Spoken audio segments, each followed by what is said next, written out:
you guys hear me okay? Yep. Nice shirt. Yep. All right, okay. I was having a little trouble earlier with What, mine? I like my shirt too.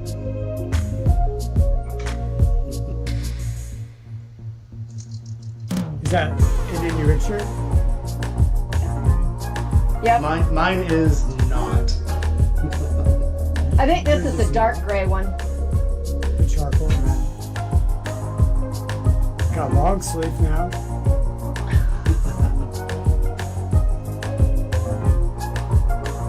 Millie, welcome in.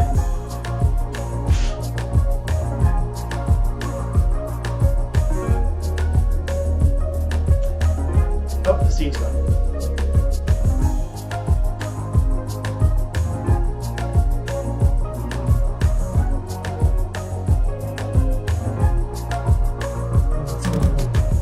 Let's kick it in the butt. What's up?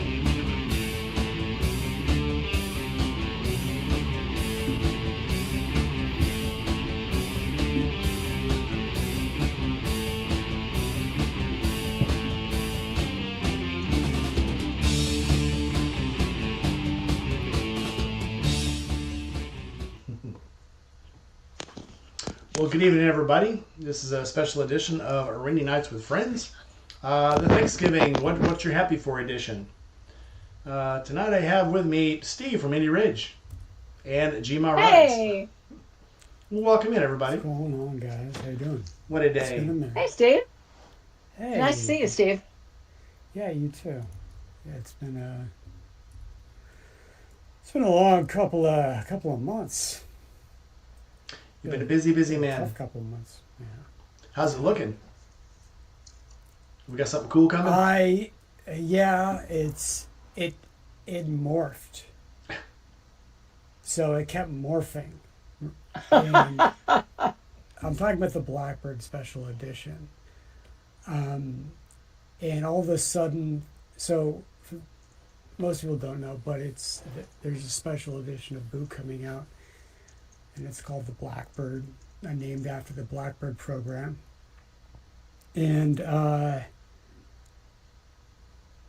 it's a really cool boot, but there's a piece of the very first Blackbird Bless you. that Excuse me.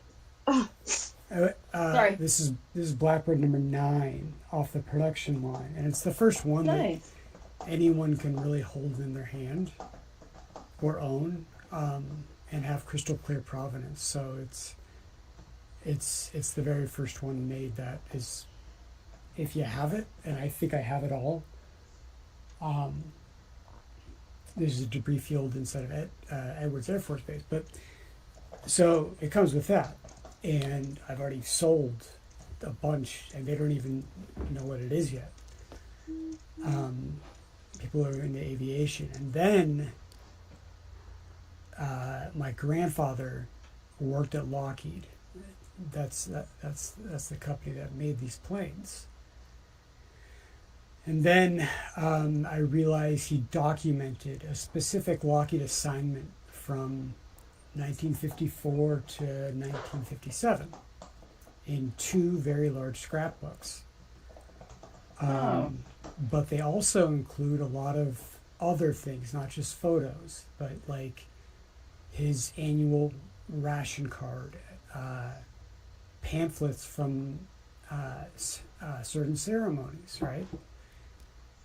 And then AFRA, which is the Air Force History Research Agency that you have to FOIA and request certain documents, they sent me 8,000 pages in August of information. And I had certain keywords that I wanted to know, and because I had these albums now, and I had. But what ended up happening was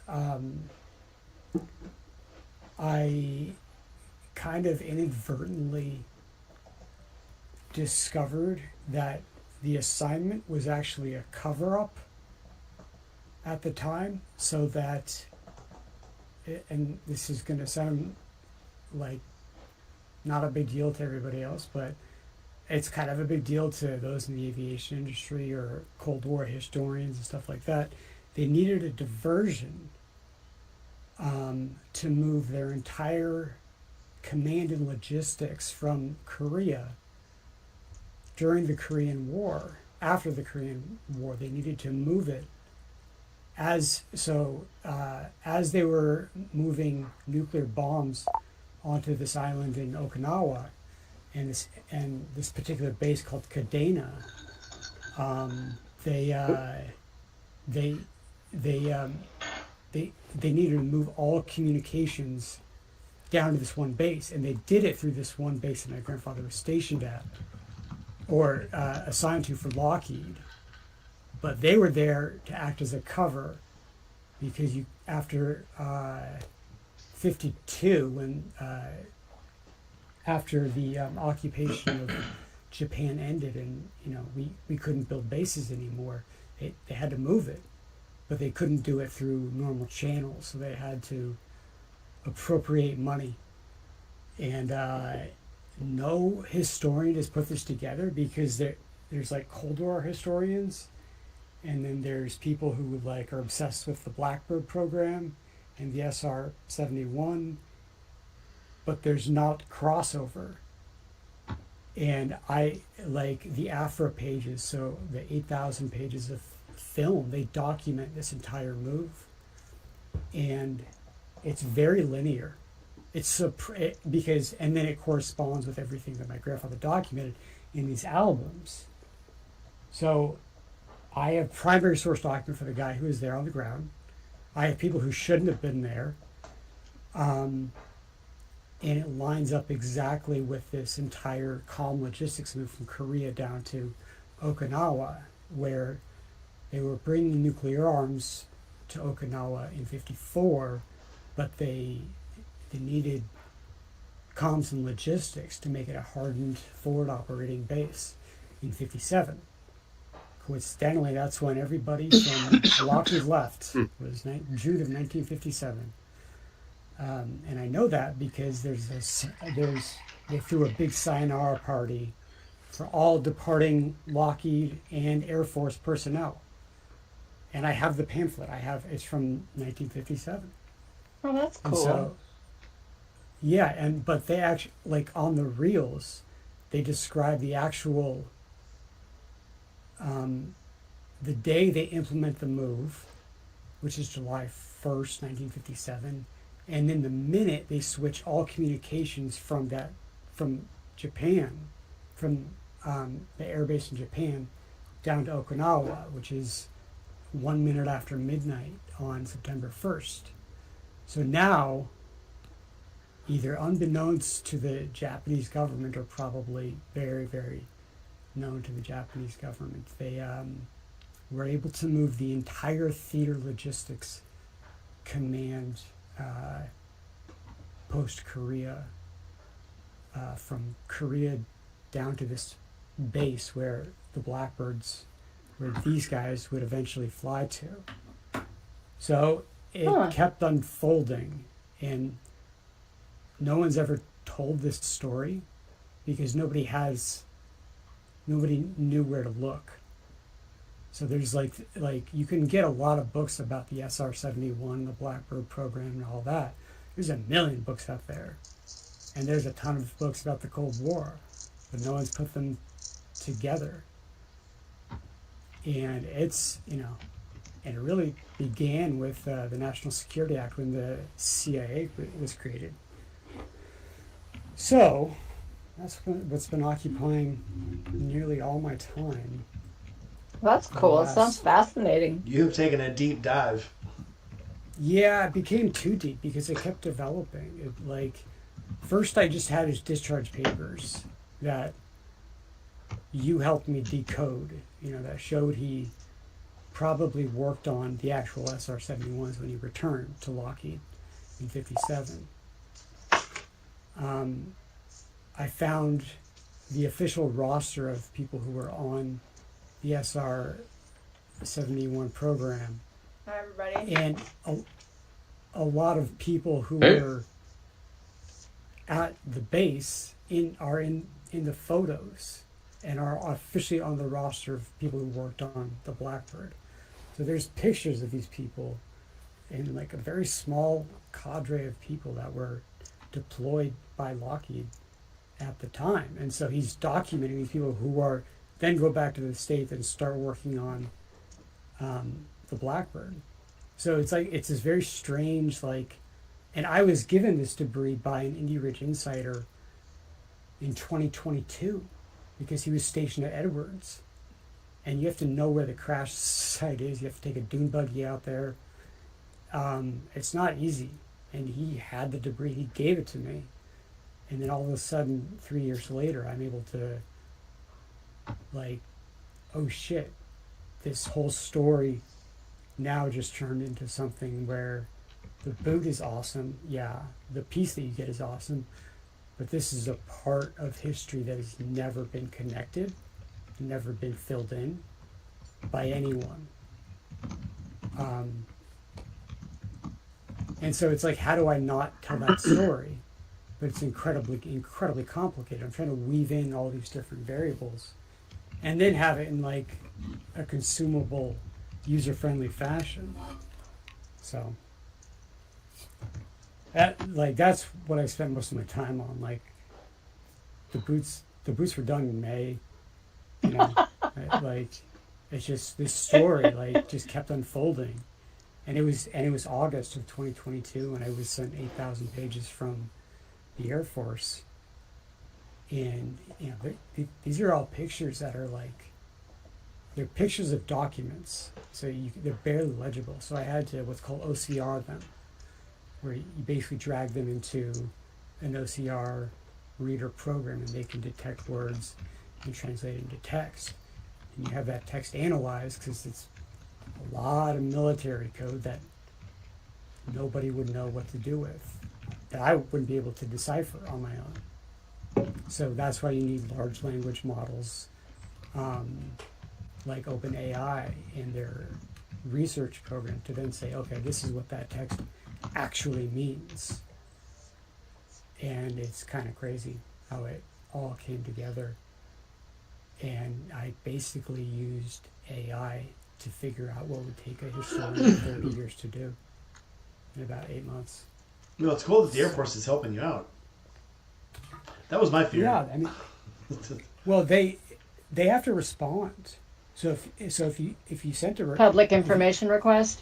yeah, so if you send a I mean, initially I was asked for 250 pages with certain keywords, but they're keywords that have never been searched for before. And she was incredibly helpful. She was awesome. I was only expecting to do 50 pages, and I got 8,000. I got 4 separate reels. Wow, each with that's pretty 2,000 cool. In PDF format of these old, basically the historical history of these bases from this time. And it just happens to, when you pair it with my grandfather's memorabilia from when he was actually there on the ground, and it's like, oh yeah, that was That's a so very, cool. that was a very, very big cover up, and they misappropriate a lot of post-war money that was meant for rearming Japan or helping out Japan after the war. And so they took a lot of that money. And again, like the days line up to the day. It's crazy. But it's like, how do you tell that story? And how do you not tell that story? So it's like, you have to do it, but it's really, really, really hard. And it drove me insane for like, that's 6 months. That's just crazy. You find out all these years later when he's not around to ask him questions. I know. Like he left a treasure chest behind. With no I know. answers. And then it like Jonathan Wright, who's an Indy Ridge insider from 2017, gave me the debris in 2022. That spurred this whole thing on. I would have never done this. So he gave me something that my grandfather worked most likely worked on as soon as he got back. So not only that, not only did titanium from this crash that was probably created by my grandfather make its way back to me 65 years later, randomly, but he also left behind these photo albums that, and I got these Afra reels that piece together this massive cover up. And it's kind of a big deal to be able to show that on paper. And it's definitely something that no historians ever researched, never found out about, but it's very clear documentation of misappropriations of funds, and a spooky way to, you get to see how the CIA operates, especially in 1949. Oh my God. So what I effectively did is, most historians start, so again, like I said, there's a lot of historians who have written about the SR-71, the Blackbird program. Their start date, though, of when the program started is 1959. I can now officially put it back 10 years to 1949. And that is, I'm the only person in the world that can do it because I have these albums and these specific 8,000 pages. So, and it was spurred on by something that an Indie Rich Insider gave to me. So the whole thing, I almost wish I didn't know about it.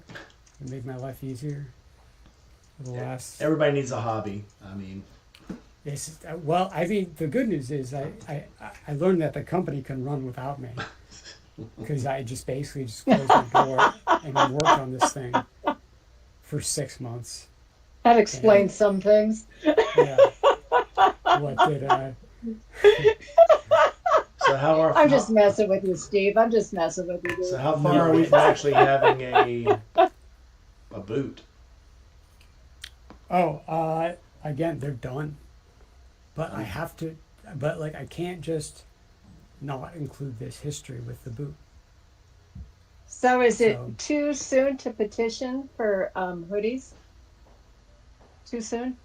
No, actually, it's not. They won't be protective hoodies, though. Yeah, that's okay. I've given up on that. Like, Yeah. they're tough. Jackets, like, yeah, I'm in pre-production version 5 for jackets that are actually, So what do they call them? Jannels or flackets? well, I mean, this is like, it's a jacket, but it's created with Oh, I this love weird- that. Oh, thank you. And this isn't even the final version. It's got the crappy trim. It doesn't have like the branded buttons stuff. So I'm doing with a couple different versions. But this is using. It doesn't use Kevlar. It doesn't use leather, so it's lightweight. But it's AA certified by just using Oh, wow. polyester, a very specific kind of polyester. So I worked with a materials company to develop this. Because Kevlar gets hot, Yeah, it and does. it's heavy, and I always cringe when I see companies that talk about like, we have Kevlar in this, because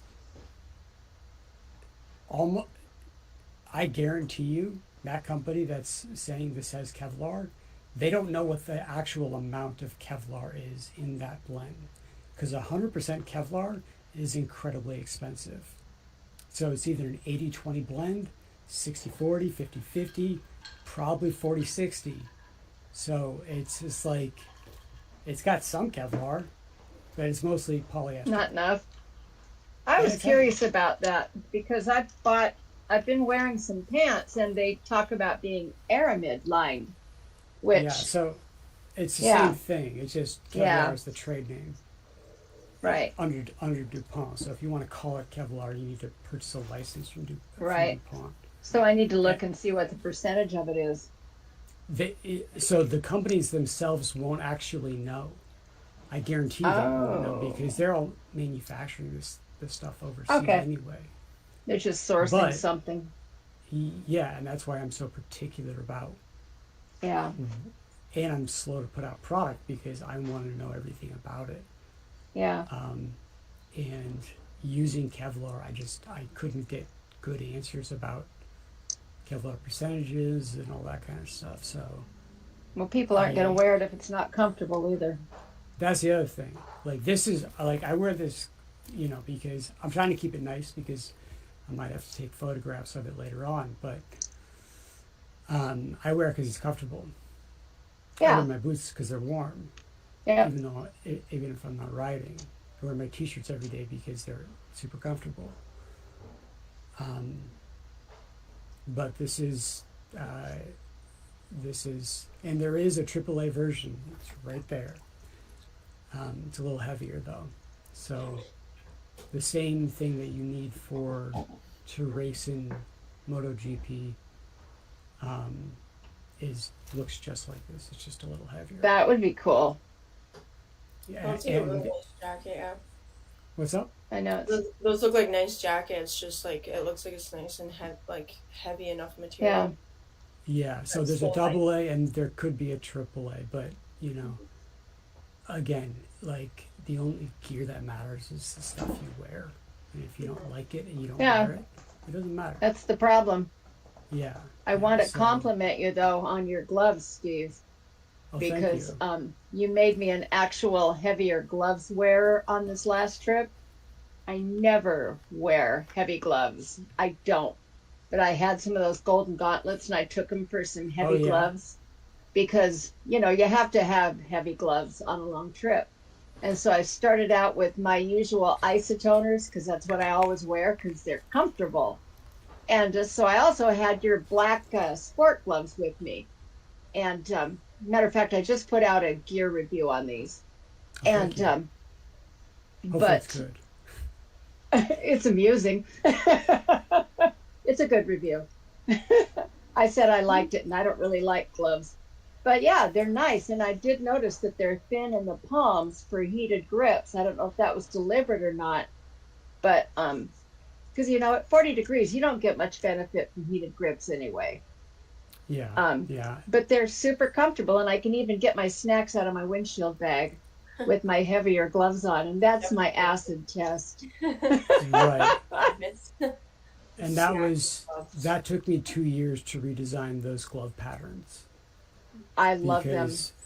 Because if you cut open all that glove, it's like 52 pieces.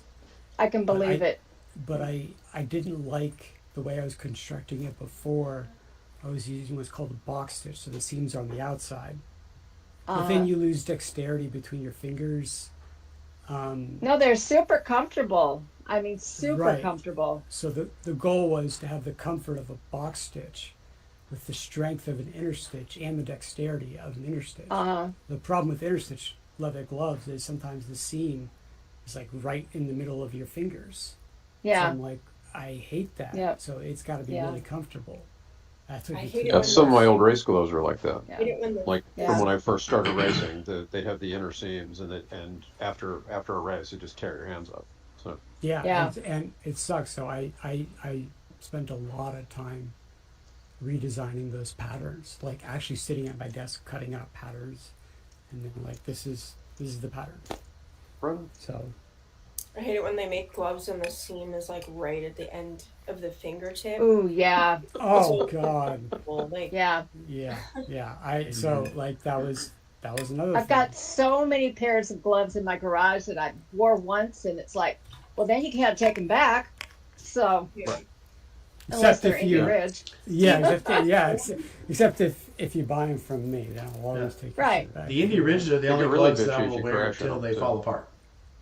What's up? People keep stealing my Indy Ridge gloves, though. Yeah, Well, the Indy Ridges I are the only think ones you're- I can wear till they fall apart. Yeah. Yeah. Because here's what leather gloves usually do this to me, like right here. When they get wet Yeah. and then they dry, they start cutting you right here. And so since Indy Ridge moves that seam, it's a little further out. You don't have it like right on the webbing. When it does tighten up, it's like more smooth. It actually moves down on your hand like here instead of cutting into like the webbing. And I have learned The new black one, the one I keep wanting to call the Black Knight. What's it called? The Knockout. I mean, The getaway the glove. Getaway.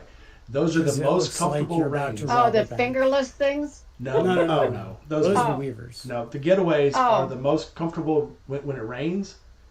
They're extremely watertight, and if you tuck them just right, there's no water gets up your sleeves. The gauntlets obviously are the most waterproof and the most Oh, the rain getaway shedding. glove. But I'm they're looking very, at 'em right they're now. absolutely comfortable. I love them. I wear them every Oh. chance I get. It used to be the denim and leather was my favorites.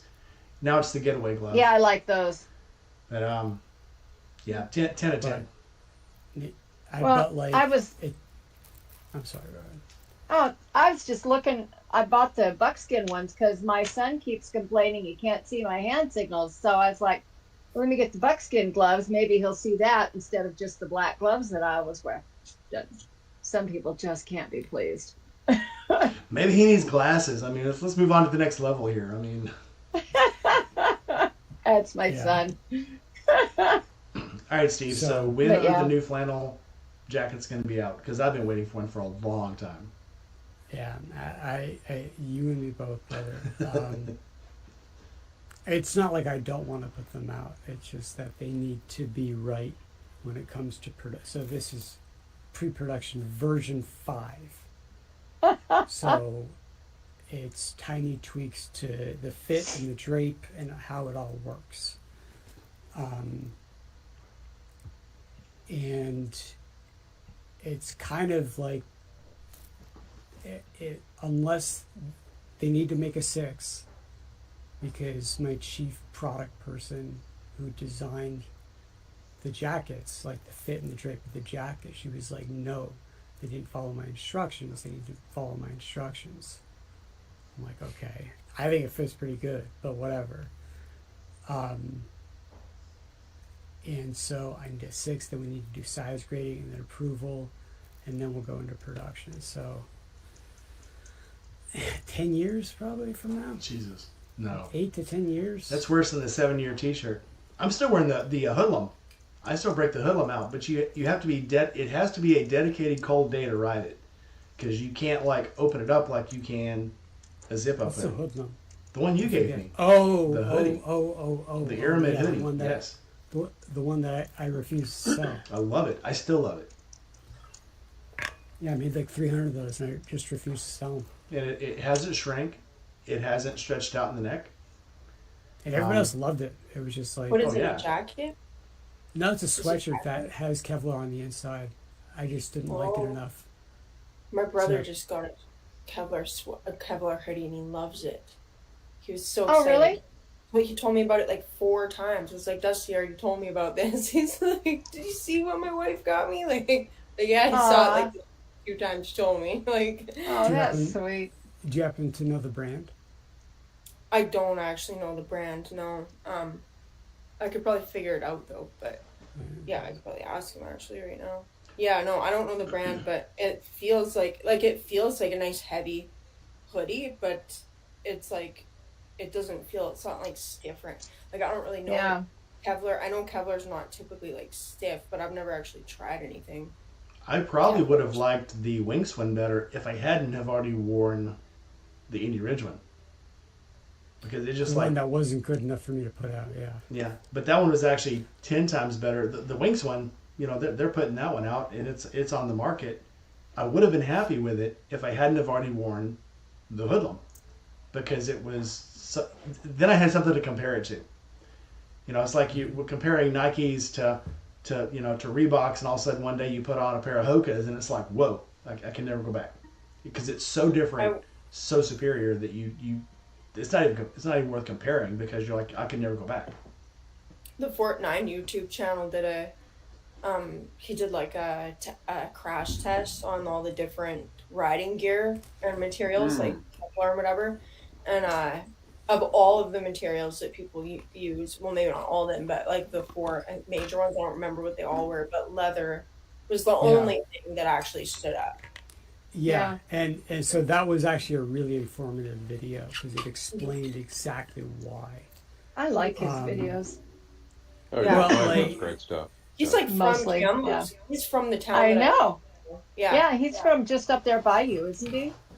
And I don't think he lives here anymore. I think he might live on the coast now, but this is where some of the videos from like a few years ago, you can see it's like that's totally Cam lives. Like when you watch it. Oh, that's cool. Yeah. He keeps saying but where he's he's from, but I absolutely keep forgetting. right, because AAA and AA and Kevlar, they rely on layers, and layers in between layers, outer shell, mid shell, inner shell.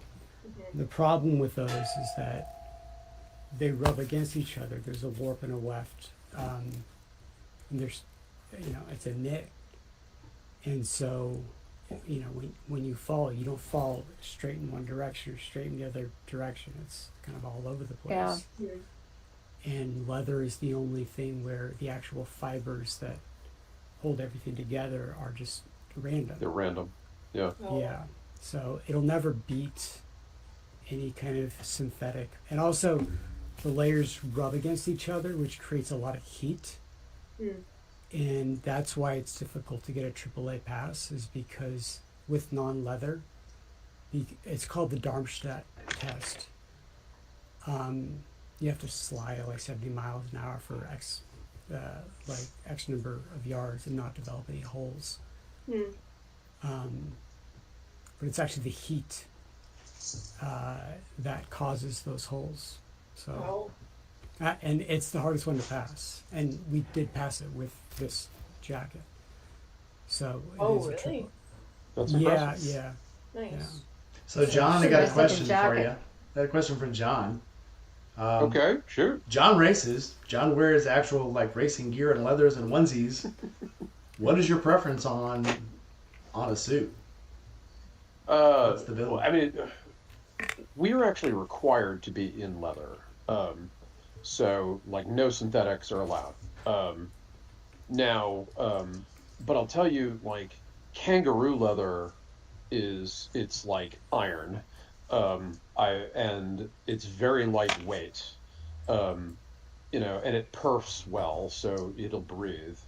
So yeah, kangaroo leather's the best stuff. Anything else is accessory materials, right? Like with the gloves, we've all got carbon fiber, carbon fiber knuckles is pretty common. Finger bound, bound fingers, and then usually a Kevlar knuckle, so you'll have the carbon fiber knuckles here, and like Kevlar pads on this part of the knuckle, and then a slider, so that when you're sliding across the track at 100 miles an hour, you don't rip up your leather palms. So who's taking the longer slide, you or Annie? Oh, we've both done it. I mean, Annie crashed 5 times last season, and 3 times in one day, actually. I've probably slid the longest, because I went down on an Aprilia Mille at Road Atlanta at about 180, and then slid into the gravel trap in turn 10. So yeah, and that was I probably slid 80 meters on the asphalt before I started hitting the gravel and tumbled. So What were you wearing at the time? I was wearing a Technique strike suit, so that was quite a few years ago. So cow leather suit. Yeah.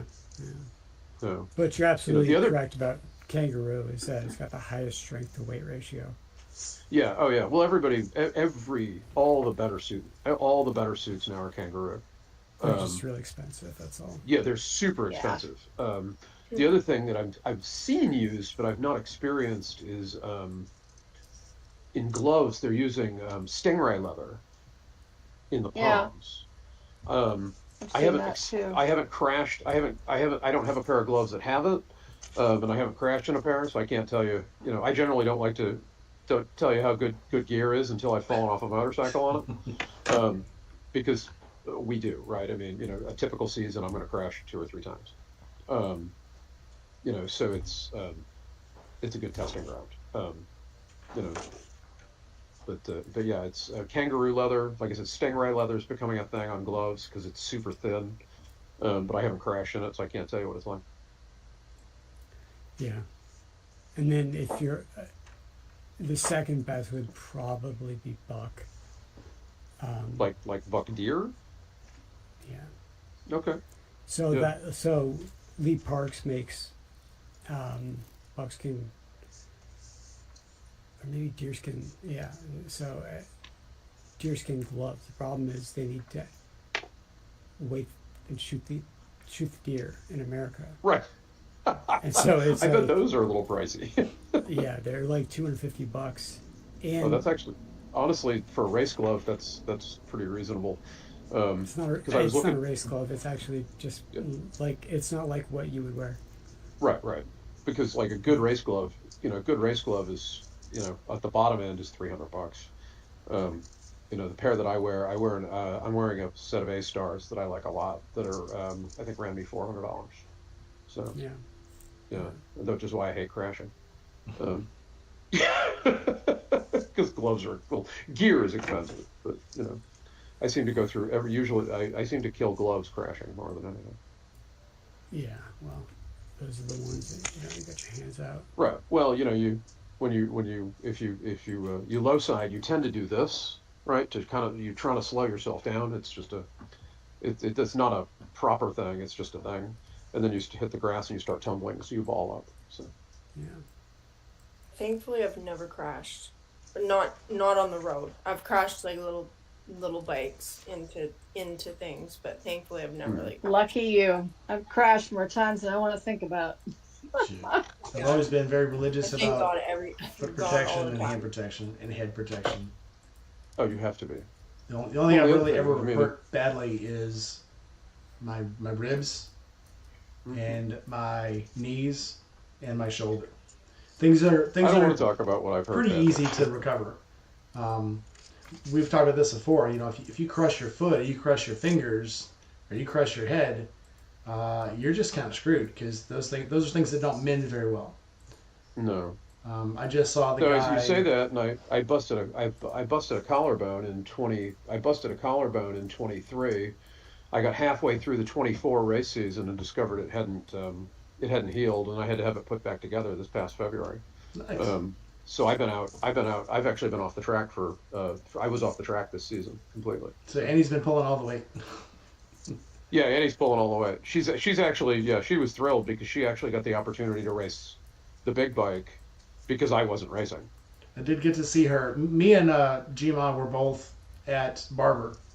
Yeah. And got to watch her race, and I was like, as soon as you said, I saw her, and then I was like, I'm pretty sure that's her. And then when you told me the colors, I was like, yep, that's her.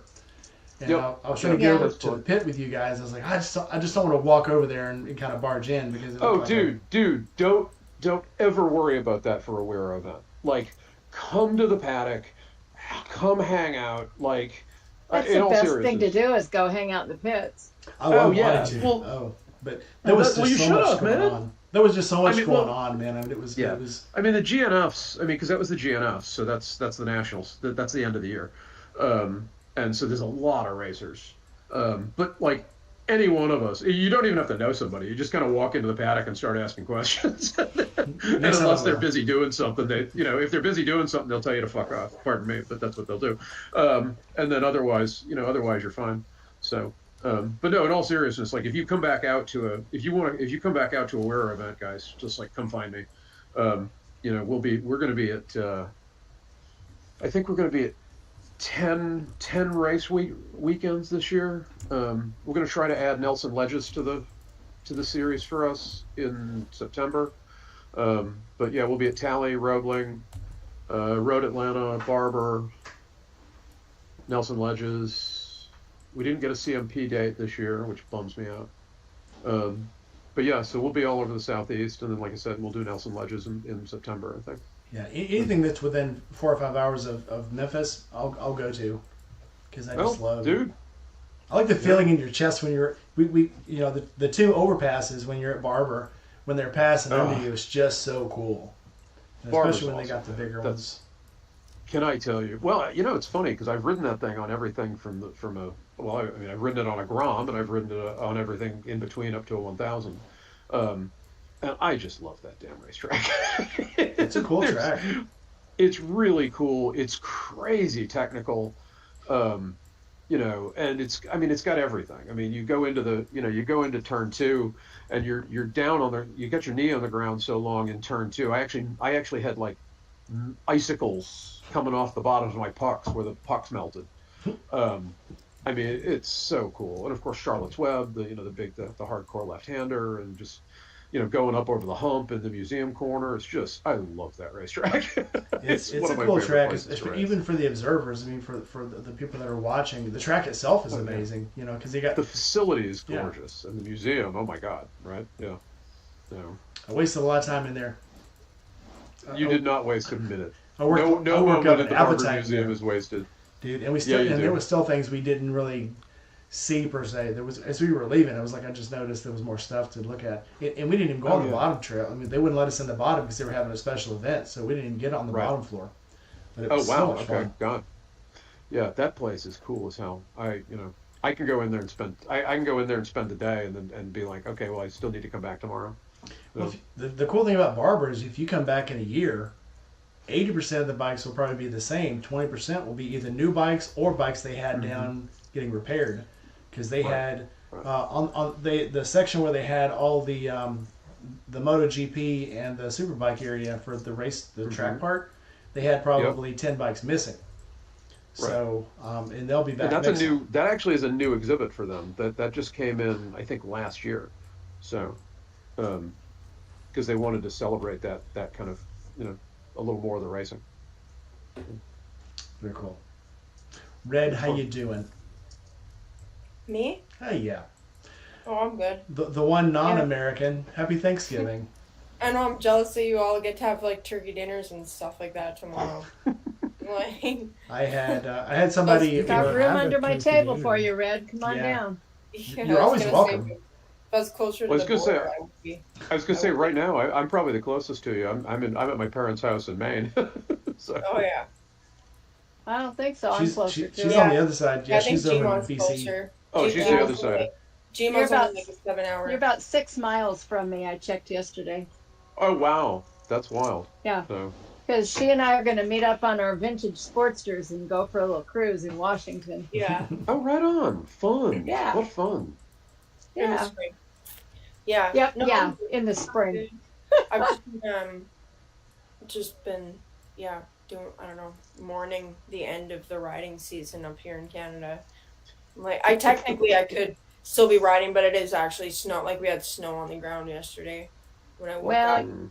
It's You just know, like, I thought I was going to get out of having to ride in the rain. I know, right? But anyway, they took my bike and fixed an intake leak, and they were like, well, and we won't have it back until next week, so no worries.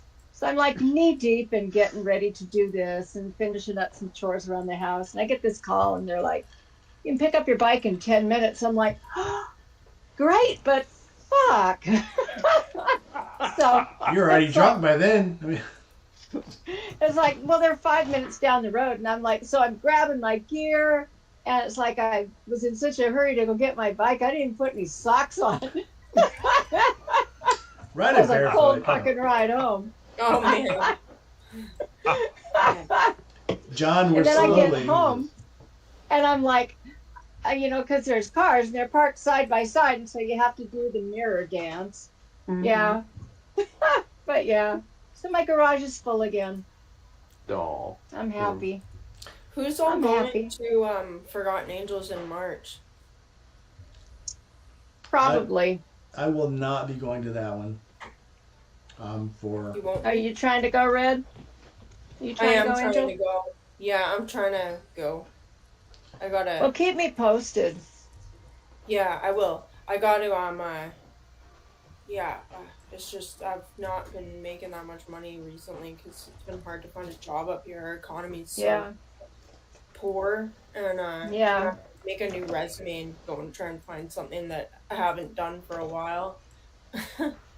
So I don't know. I Well- want to get back into the restaurant industry because I can make so much money, like on tips. On Like, tips, it yeah. just doesn't make any sense to go and do Yeah. construction or anything like that anymore because like for the amount of money I can make on tips and like it just doesn't make any sense. Yeah. Like on a poor night I'm like making like $30 an hour $25 to $30 an hour on good night. It's like I can be making up to like $50 an hour with my wage. And Yeah. Well, you So, know how yeah. to sling a wrench. So I mean, I know a guy who's a maintenance manager who's looking for good mechanics all the time. yeah. Does that require a relocation or? Does Mississippi? Okay. Yeah, I'll there- keep it in mind. There's so If many I- That'd be a jobs change around from here. that. Sure as hell would be a change from Canada. I would not. I think I would die in the heat. She'd hate it. There. Like I Well, would actually. You'd hate it. Come down when it's Girlfriend, cold. you'd hate it. Come down when Yeah, it's I cold. know. It'll be a Even in relief. Florida, like even Florida, like March and October, Florida Yeah. weather in March and October is Yeah. like that. If it was any hotter than that, I would like just not Yeah. even enjoy. Oh, it. March is still See, chilly. I'm such the opposite now because I've lived in, I grew up here in Maine and I've lived in Georgia for the last 30 years, and there's no way in hell I could come back up here. I would just, I'd freeze to death. No, No. I've been stationed So- in Virginia, Chicago, St. Louis, Fort Sill, Oklahoma. I spent time Yeah. in Washington, and all those years spending in cold states is when I decided I never want to be. It's like Scarlett O'Hara on Gone with the Wind. As God is my witness, I'll never be cold again. Because You and me both, my friends. once you So, find out 'cause what real cold is, you never want to be in it again. It's like no. Oh, yeah. I don't want to. Oh yeah, yeah. I worked for a company sucks, yeah. headquartered in Minneapolis for a while, and I was living here, and they wanted me to be their marketing VP, and I came up and they called me up, and the first thing I told them, I said, I'm not moving to Minnesota. They're like, no, it's fully remote. I'm like, fine, but I'm not moving to Minnesota. So yeah, I ended up doing an interview for that job in the second week of December. I thought I was going to die. So. I tell recruiters that all the time. So It's the you had first to thing go to they ask. Minnesota for it? Oh yeah, I had to go to Minnesota because I was meeting with the CEO and the president, and Fuck that. I show up dressed like the Michelin tire guy, right? Like I got a snowmobile suit on and gloves Yeah. and 3 hats and all Yep. this, 6 pairs of boots, and the president of the company shows up in a hoodie and a leather jacket, and I'm like, yeah, okay, I get it. When I was in Chicago, so I lived in Waukegan, Illinois, which is it's probably about an hour north of Chicago. And I'd be out there trying to get in my truck, and I'd have the Michelin Man suit on and stuff. My neighbor's out there in a hoodie and shorts shoveling Right. his car out. And it's like, Yeah. what's wrong with you, man? He goes, all oh, in dude, what I'm you're working up used a to. sweat. Oh yeah. I wanted to Well, ask you. Go ahead, Red. I was gonna change the subject completely, but Cool. Go for it. I wanted to ask you guys what is a traditional Thanksgiving dinner down there? Like what's the because Well, up that here it's like traditional Thanksgiving dinner up here is like pumpkin pie, turkey, mashed potatoes, gravy, like Brussels sprouts. Whoa, And no. whatever, like, Brussels sprouts, no. Go home. Yeah, no. Some people eat No. Brussels sprouts Brussels down here sprouts too, and cheese sauce. With, Oh, it's so good. with But I was gonna say, raisins like- and nuts. Squash casserole's another one you'll Yeah. get down here. Green Yeah. bean In New casserole. England, We you do get a boiled Squash onions. casserole? We do sweet Green potatoes. bean casserole? Okay, so Yeah. it's like casserole. Green bean Green bean casserole. Green bean yeah. casserole with Oh, like- mushrooms. Yeah. Some people keep do the candy mushrooms. Is it jams. actually like potato pie all the time? Sweet potato pie? Yeah, I don't know. I've heard There was it quite a Yep. discussion about that yesterday in the I live have, stream. there are 6 pies in the refrigerator right now. So Sweet You potato want pie, pie? I pumpkin got pie, pie. apple pie. yeah, I got cherry Cranberry. pie, blueberry Oh, you pie. want to see my homemade Cranberry dressing. cheesecake? Hang on. Oh hell yeah! Yes. Not Yeah, really. we'll go see my homemade cheesecake. I don't have cheesecake here to eat, but I do have brownies. But no, like I was wondering because like sweet potato pie, like you hear that all the time. Like you hear that it's such a southern thing. That is But, a like, very how southern do thing. you guys actually eat sweet potato pie? Like is that like yeah. a thing? Like, okay, we all have to have a sweet potato pie for Thanksgiving. Like, You as don't a have family to. can all be upset. I mean, Yeah. literally, between sweet potato pie and pumpkin pie, Oh, yum. it's only probably maybe 10% of the pie is actually either sweet potato or pumpkin. The rest of it's like sugar. I think it So, weighs yeah, like they 3 or taste the 4 same. It's It's pounds. kind of like pecan pie, right? Yeah. There's really not all that many pecans in a pecan pie. Yeah, it's mostly Yeah. sugar. It's That mostly was sugar and yummy, milk. J-Mark. Thank Yeah. you. It's That got looked pretty, by the way. thanks. It's got a pecan graham cracker crust. Yummy. Ooh, yum. Oh, it's pretty bomb. Yeah. French Anyway, silk, the family likes it. yeah, French silk pie is another good. Chocolate French silk is another one that I love, but we haven't had in a while. Oh, It takes a lot of work. Mm-hmm. It's a lot of work. Yeah, What it is it? does. Yeah, it does. The last few times I got it, I just went and got a Marie French Callender's. silk pie, So, Angel. Oh. Is that like pudding, basically? Yeah. Jello, Right. chocolate Jello pudding Pudding pop. for your soul. Jello pudding pop pie. Pudding for the soul. Pudding for your soul. I'm a big dessert fan. Goes Oh, you and me marketing. both. Believe me. My You my can big tell by challenge during looking the, at me when I stand up that I'm a big dessert my- fan. I my love big challenge a good during the race season is keeping my weight down. chocolate So croissant. So, Red, here's one for you that you want here in Canada. One of the big things that they had at the first Thanksgiving was popcorn. Popcorn? Popcorn. Is that how popcorn got invented? The Like I always Indians. wondered, like, were they just trying to burn a bunch of like? No, the corn Indians that would do went- popcorn. That went bad. Maybe The Indians discovered made popcorn even back in 14th, 15th century. Oh, okay. It was a East Coast Indian thing. They made popcorn, and they gave it to the Pilgrims, and the Pilgrims thought it was awesome. Maybe that's how they ended up making stuffing, because it rained on the popcorn. I don't know. Here's one for I you make guys. marshmallow popcorn that's so good. So here's one for you. What do you Marshmallow prefer, popcorn? cornbread dressing Yeah, or it's bread supposed to be dressing? caramel corn, but it comes out more like pull apart popcorn, we call it, ooh, because yum. I make the sauce. It's so good. Oh, that sounds Yeah. good. So what I do you also prefer, make nougat. Yeah. breadcrumb dressing or cornbread dressing? I'm a breadcrumb dressing guy. What do Yeah. That's a New Sausage England thing, too. dressing. I like cornbread dressing. Sausage dressing. Sausage We have dressing? cornbread dressing. Like the Yeah, stuffing you mean? put sausage in it. Yeah. Cornbread's You don't put that's sausage good. in Yeah. bread. I love dressing. cornbread. Yeah, you I do. love, like, a I good put what the cornbread. fuck ever I want to in the food. when I Fucking cook it. Yankees, man. Jesus Christ. Get out of town. Well, Hey, nice be show. good. Grandma's I'm got to go. originally a Bye. Yankee.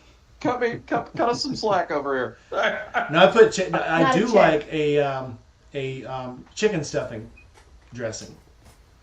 And that's a So big you're thing. gonna stuff chicken into your turkey. They put chicken Like a into the turducken? dressing. Hey, I'll No, tell you Like a turducken. I'll No. tell you Yeah. what we do for stuffing. My dad came up with this when we were.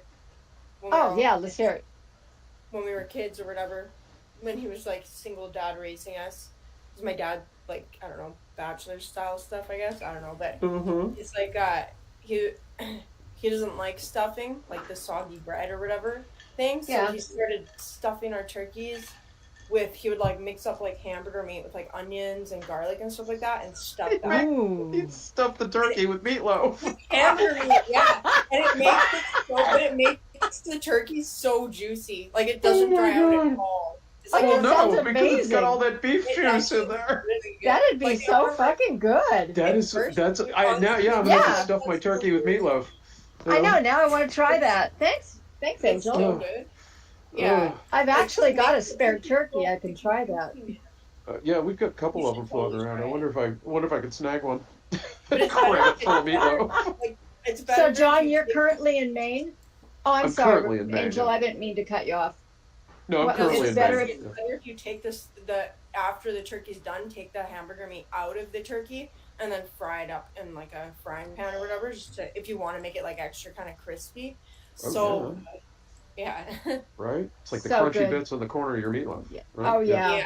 yeah. Yeah. Yeah, but turkey flavored. Right. Yeah. What the? I got See, no problem with it. Nice. it's another reason not to go to Canada. I mean, I was already kind of convinced, but now I'm like, Whatever. You're Yeah, we just have whining.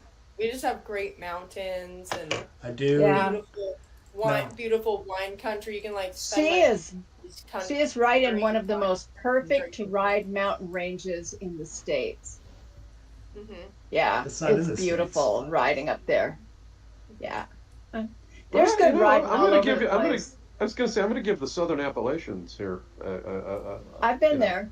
I'm gonna I've been pull. there. I'm They're gonna pour one beautiful. out for them. Yeah. Yeah, it's pretty down Yeah. here. So I mean, I've done a little bit of traveling, and I haven't been up to Maine yet, so that was my question.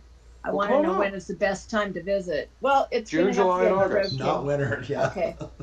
Yeah, June, no, July, not and now. August. Totally not winter. no, the rest Okay. of the time. The rest of the time, it's a frozen wasteland. I don't know how Good to Yankee know. does it. Yeah, Yankee always rides down in March from. He's up in Massachusetts, And he Yeah, but he rides down in freezes March fucking and ass rides off, back in too. October, and it's like he's always in a snowstorm. Yeah. I rode up here. I rode up here in. I rode from because I live outside of Atlanta, and I did Atlanta to here in 2020, and I got here Labor Day weekend, um, and it was fine during the day, but it got dark, and man, I froze my ass off. It was probably Yeah. it couldn't have been any more than maybe 40, Yeah. and I'm like, and it's just no thanks. So. That was my Yeah, ride that's back my in. concern is, early in the morning and late at night, Yeah, Yeah, come June, the July, and ice. August. So Okay, yeah. thanks. Yeah, You won't get I ice. wanted to You talk just- to somebody that actually knew and had lived up there as a rider instead of Oh, yeah. just Oh yeah. people that I mean, live I grew. there. Yeah, Okay. no, I grew up here. I Okay, grew up here, and I cool. raced here actually. So So I wrote it down. there you go. Thanks. All right. I'm thankful for If you want, that. you can come stay with my parents. You can stay in their guest house. Hey, let them know that you have pimped them out and I'll be there. My old man would be so cool. He'd think that was the coolest thing ever. He'd be like, yeah, fine, yep, no worries. The guest house has a Nice. garage door on one side. You could park a bike in there, and you'll be good. Nice. So Oh my gosh. I love it. it's Yeah. a cool I'm place. in. So, Yeah. and Well, it's I'm 12 planning on acres heading on a, out in it- May. yeah, it's 12 acres on a lake, Yeah. so it's pretty okay. Yeah. So Ooh. Yeah. mhm. So looking forward to it.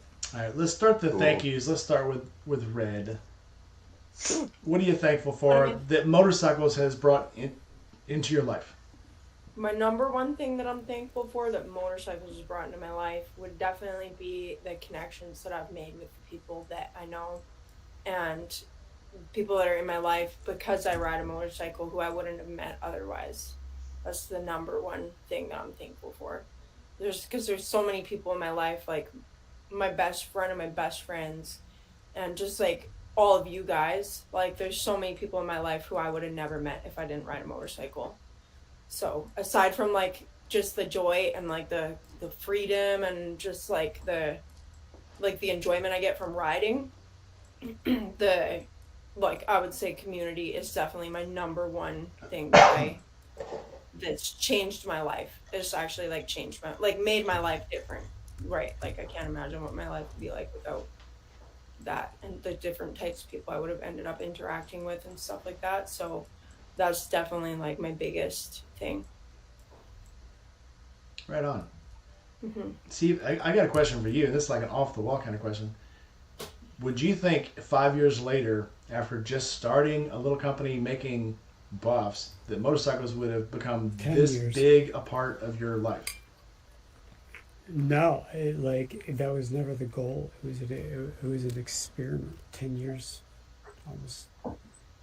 Yeah, 10, 11 years ago, just to make motorcycle masks.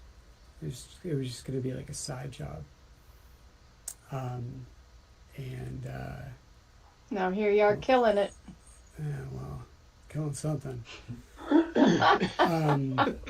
Killing that midnight No. oil.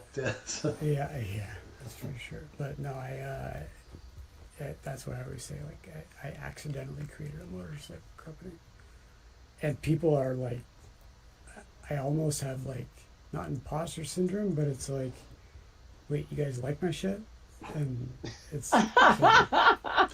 I'm always like, I can't let them down now. So it's like, they like it, and so I got to make it better and better and better.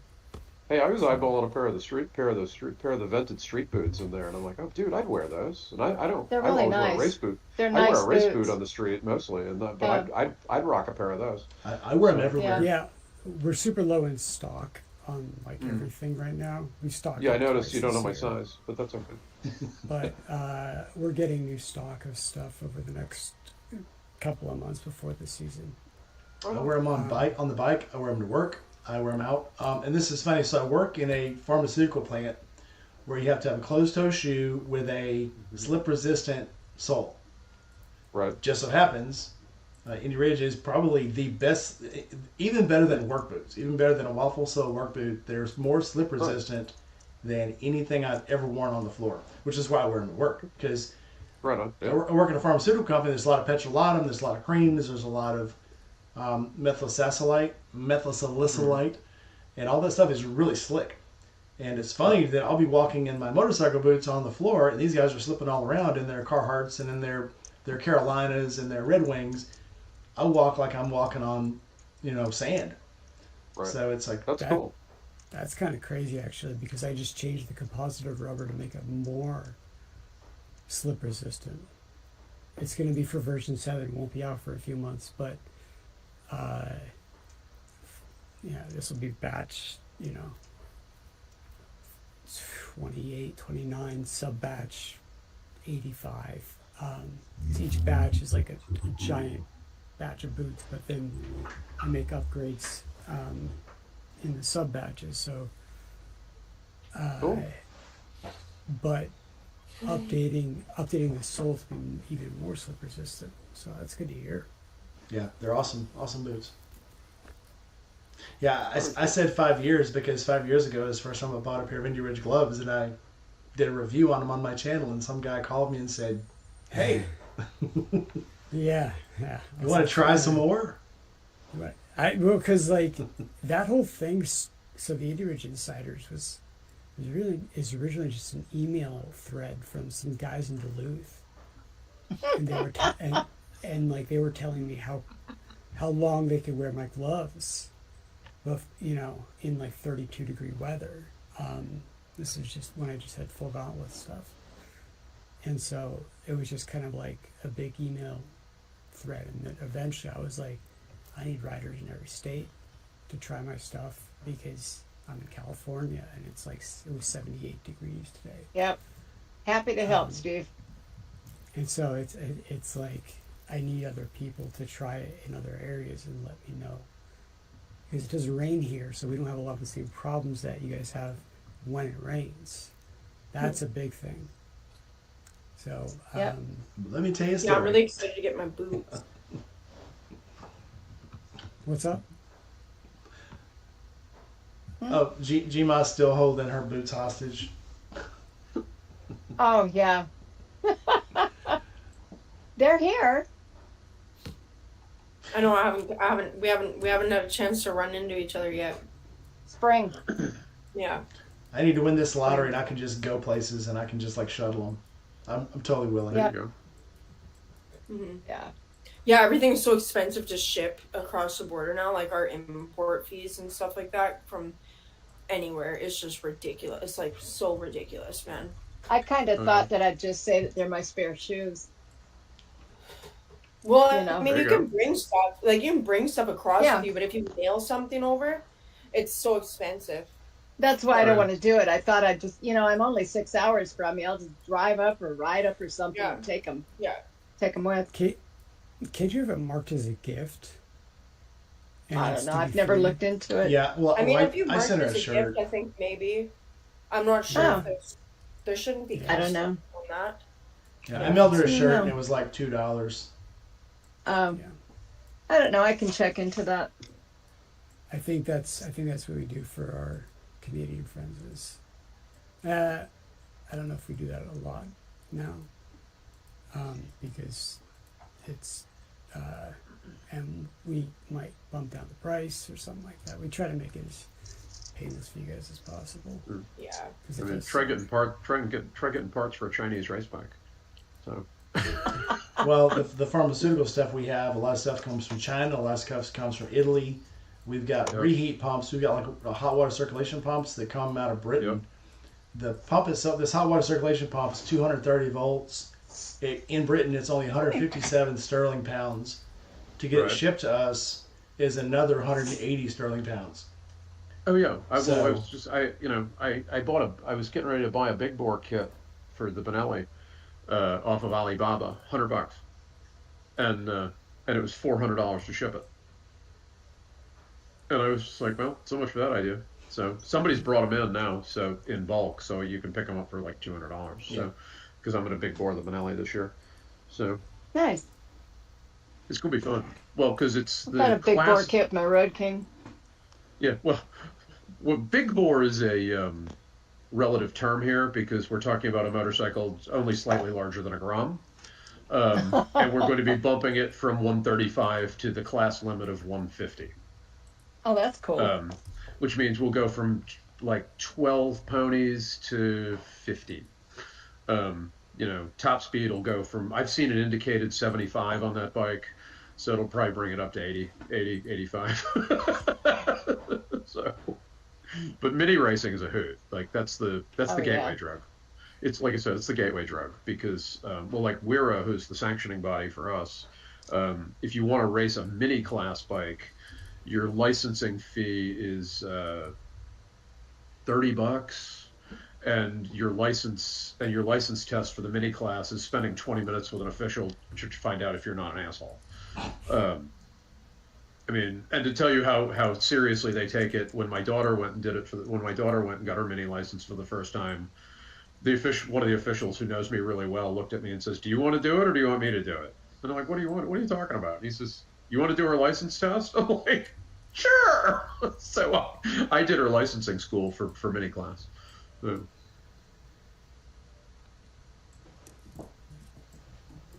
Well, my street gled's already big bore, and if I go any bigger on it, I'm just going to go to Dennis Kirk and get the 136 inch.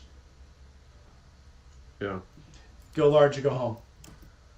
There you go. Like I said, I'm 150 whole CCs, man. I'm telling you, it's going to be a monster. Like I said, 15 screaming horsepower. So especially Steve, if I put the cam in it. So Steve, what are you 15, thankful 16. for? Yep. What are you thankful that motorcycles have brought to your life? Saving is red is definitely the community. I mean, I don't get out and ride nearly as much as I'd like to, especially during the winter. And it's like, I go to work and then I work on the weekends, and then weekends I usually work. So I work a lot. But Mike's probably the guy that checks up on me the most out of anybody. See how I'm doing, because he knows I'm under I put myself under a lot of pressure, a lot. Don't worry about you. There's a few guys who are like that, and it's, and half of them I haven't even met in real life. So it's definitely the community aspect of it. That's made my life better. Because if I didn't have that, it would be tough to work the amount of hours that I work. So how many hours do you work? How many hours do you work in a week typically? I do 15-hour days usually. And then I'll usually do, 15 hours on the weekend at least total. So 6 days, 15 hours, whatever that is. 60. Too many. Yeah. What was that? It's like 6. That's too many, Steve. Are you taking a Thanksgiving tomorrow? 90 hours. 90 hours a week. Yeah. Yeah. Well, it's like that's a lot of working. Yeah. Well, I have employees, and these employees have kids and rent and mortgages, and I have to perform. And so, you gotta when you take on that responsibility, it's hard to not take it seriously. Just as, I'm obsessed with making sure that when people buy my gear, their feet are protected. Because, again, there's 26 bones in each foot, and you're walking on it. And so it's not like a horse where they'll shoot you, but it's never going to be the same. Yeah. And so, I've broken a couple bones in my one of my foot. Yeah, I me need a too. couple bones in my foot, and that's with your Painful. hands, it's a little easier because you're not putting weight on it all the time. But man, so it's like I need to make sure that I do my job well, and make sure I continue to job and make it better and better and better, and then. Sorry, it's dark here. I had to close curtains. You guys trust me with your appendages, so I got take my job really far. Yeah, you're not just providing people with something for fashion. It's something that Yeah. you're telling them is going Yep. to that they're going to be able to depend on it for their Yeah, right for and their then I have to stand behind my product, so Mhm. that means it can't suck. So Mhm. that is the life of a business owner. So Yeah. Yeah, I'm so glad I sold my company last year. I hate to say it, but I am. did you do well at least? I did reasonably. Good. You know, it's and the acquiring company mainly bought my company to get me, and a couple Mhm. key members of my team. So, so it's worked out okay. Yeah, it's weird having like your own. I've worked in like a couple family businesses, and then like YouTube is basically is like a business in a way. Well, it is if you want it to make you any money or whatever. Mhm. Which mine I don't really like. I could definitely probably be putting more of an effort into it and actually treating it more like a business. But I've worked in family businesses before, and it's just weird because it's like the freedom that you get from having your own business, but on the flip side of that, it's like you're working a whole lot more. Like there's you also lose freedom in a different sense or whatever. Oh like, yeah. Like Right. you go, like the old saying is, you go from working 40 hours a week to working 80 hours a week. You know what I always When tell you're in people well, and it's is, like you you know, don't get to go home and just forget you had a job. You Yeah, have a that's the job other thing. every day, right? Yeah. Like you can't go home and unplug. Yeah. It's always, and then you start to dream about it. So Yeah. it's fucking nuts. Yeah. yes, which is why I gave it up. Well, I've only been doing it 10 years, and really the last 5 years is kind of when I've actually the Yeah. last like 3 years is when Yeah, it started this to is get my third. a lot This more is traction. Yeah, this was my third or fourth company. So Oh yeah. at that point, yeah, oh yeah, I've been doing this. I owned 50% of a catering company back in my late 20s, early 30s. I've owned a detailing company, 2 marketing agencies, and I think I'm forgetting one in there too somewhere. So That's I mean, interesting. technically, I still own a company because the race team is its own company. So because we take people's money. So No, yeah. So Yeah, just You spend it know- wisely. you know more than me. no, oh no. We're not financially responsible. We just take people's money. Like we're spending it on racing. Really? I mean, there's no, you know, There's nothing financially wise about that. It's just spending. I was just going to say, somebody said to me once that they're like, so, you're going to retire? I'm like, no, I'm a racer. Oh, I'm not going to retire. I'm going to die in harness or on the racetrack, and that'll be just fine. So, you know. Yeah, but it's definitely a situation where the grass is always greener. So Oh, for sure. um, so I don't think that it's easier or better. Like It's just different. It's not. Yeah, it's just different.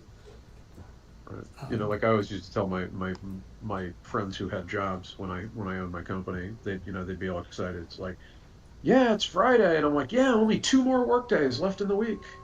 No, exactly. Yeah, Yeah.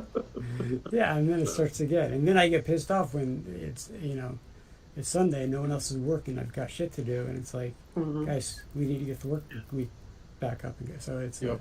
Yeah, it's a lot. It's a Yep. lot, man. it is a lot. So, Yeah, but yeah, it kind of chose me. I don't really have an option. I don't have an out at this point, right. and I don't have a plan B. So I'm in it. Oh, I was going to say, then you're in it to win it, man, right there. So, Yeah, I can't fail otherwise. Because again, like now I have people who depend on me making sure the company is successful. So that's a whole new level of like pressure. oh yeah. I always said I spent the last 10 years being either a manager or a supervisor, and I see a lot of people that are used to be supervisors and managers, and now they're just technicians. It's like, man, why would you ever want to step down? Well, now after being in charge, this role is probably the most responsible, being in charge of people's paychecks, being in charge of their hours, being in charge of the vacation, being in charge of covering all the shifts, telling them if they can or can't leave early, can or can't take off. Right. Yep. Covering all their squabbles and stuff. And it's like, I never want to do hiring this again. and firing. Yeah. I always say if I became a millionaire, I would just start a company and it would just be me, because I'm the only person that I won't let down. Other than, my wife. So I'd start something small, and it would be something that I don't have to actually be financially responsible for. I could either lose money or make money, and it wouldn't matter, because it's hard controlling other people's lives. So I get what Steve is saying. And and even above me, you have to choose your employees really carefully too. It's God, yes. yeah, I've had to fire 3 people at this job, and one of them just broke down bawling in front of me, and then my manager was like, well, now I feel bad, maybe we should keep him. I'm like, no, we fired him, this is it, this is all.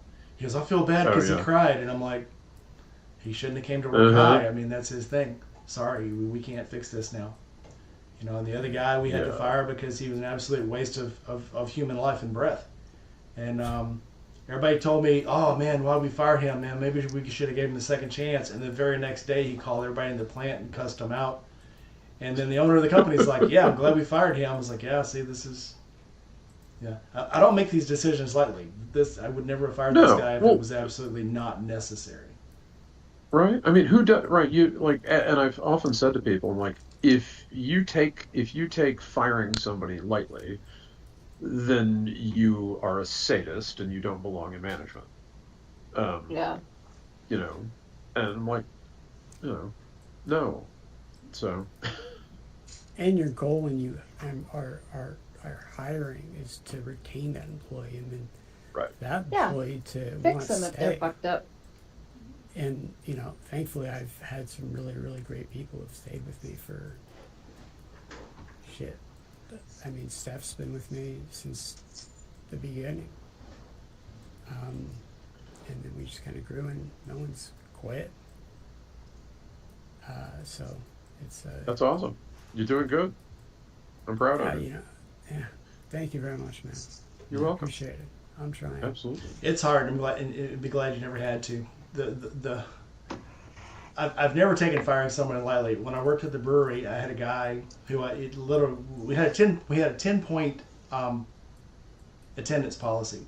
Once you got to 10 points, you're fired, and that would be missing days, coming in late, leaving early, whatever. And it was called the no fault system, but that's why 10 times in 9 months you could pull one of these things, and it took 10 times to get fired. So this guy had accumulated 18 points. And I finally, and a lot of the stuff I had walked off, I was like, if you want to leave early, we'll change it. We'll move your times back and stuff. If you want to leave late, come in early. And the guy would like, no, I'm going to come in on regular time and I need to leave early. That's my thing. And I'm like, if you don't get 8 hours in a day, you get flagged and HR looks at it and there's nothing I can do. If you want to leave early, you got to come in early, and then they won't see it. And I would change the hours and they'd never see it. But he just wouldn't play by the rules. And so finally, he wanted to take, the next day off. And I was like, I can't let you off. We're already missing people on vacation. He goes, well, I'm just not going to come in. And I said, well, if you don't come in, then there's nothing I can do to fix it. And HR will fire you. He goes, well, I just quit. I'll quit. I said, do you quit? I quit. I said, well, are you quitting? He goes, well, if you're not going to let me take off tomorrow, I quit. I said, are you quitting? Okay. He goes, yes, I'm quitting. And I said, okay, get your stuff. He goes, what? I said, you just quit. Right. You have to leave.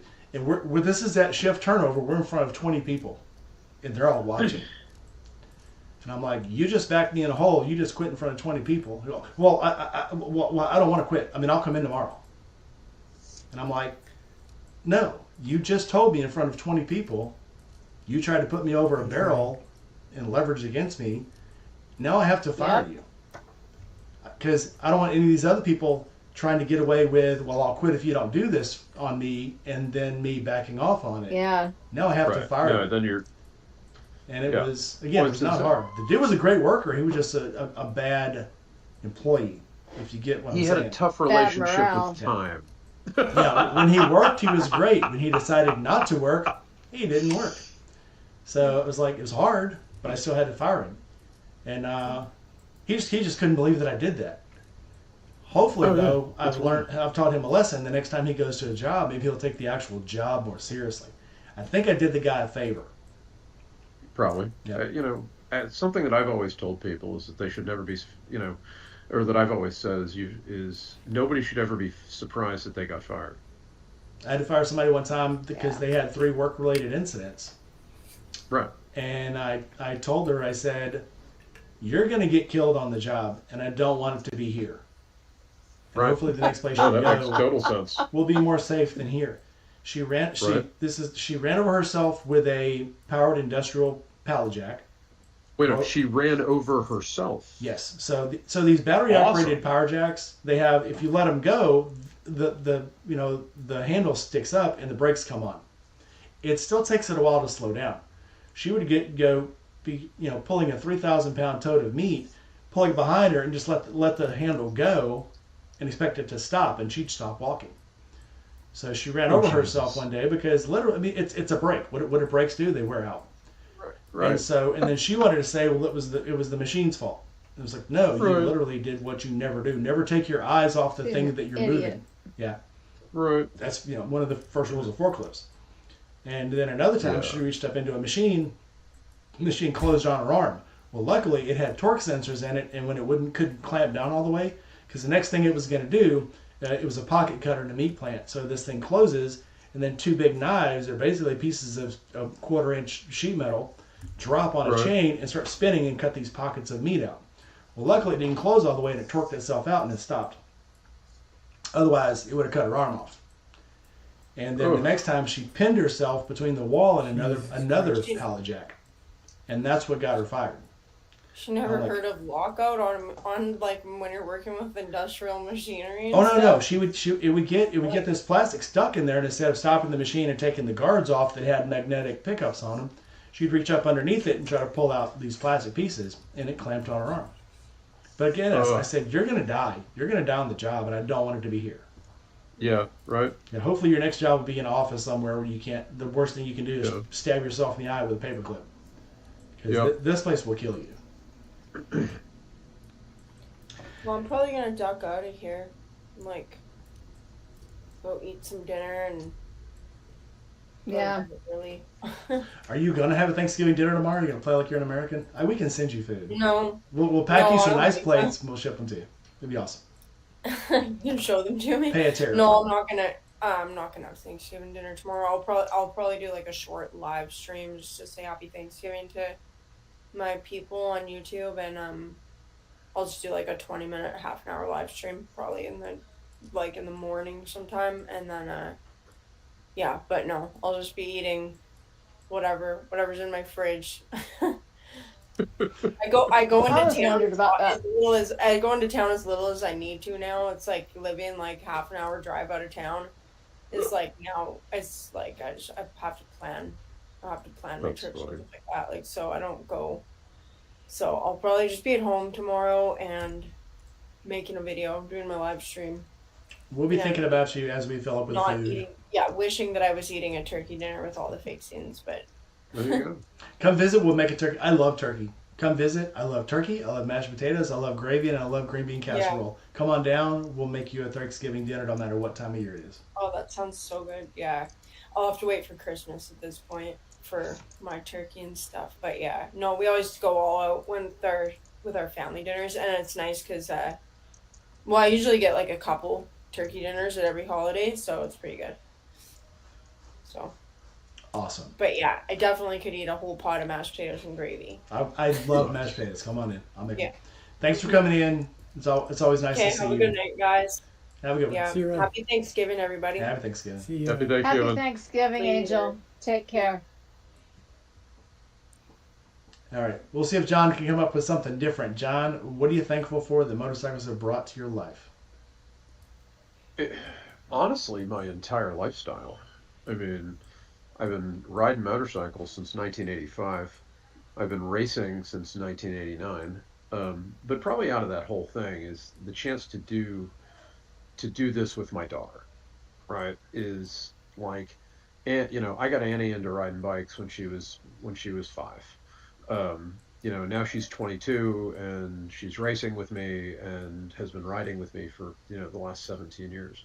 And I gotta tell you, like when she was in high school and 15, 16, I had a teenage girl that wanted nothing more than to come hang out with her dad. That's cool. And like, what better thing is there than that? And now I have a 22-year-old girl who wants nothing more than to come hang out with her dad, and go race. And it's the best. Like if I had never, gotten into it, like I'd be willing to bet my relationship with my kid would be way different. So, and that's huge for me.